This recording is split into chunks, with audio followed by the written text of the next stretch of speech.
शिर्डीमध्ये रामनवमी उत्सवाचा आज पहिला दिवस आहे। शेकडो पालख्या साईंच्या दरबारी आता दाखल होताना पाहायला मिळतात। रामनवमी निमित्त रात्रभर साई मंदिर खुले राहणार आहे। 3 दिवस चालणाऱ्या रामनवमी उत्सवाला आजपासून सुरुवात झालेली आहे। उत्सवाचा आज पहिला दिवस असून काकड आरतीने उत्सवाची सुरुवात झाली आहे।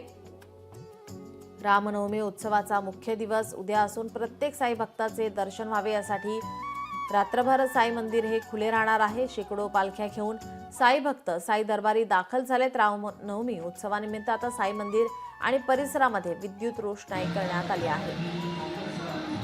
शेकडो पालख्या साईंच्या दरबारी आता दाखल होत आहेत। रात्रभर साई मंदिर हे खुले राहणार आहे।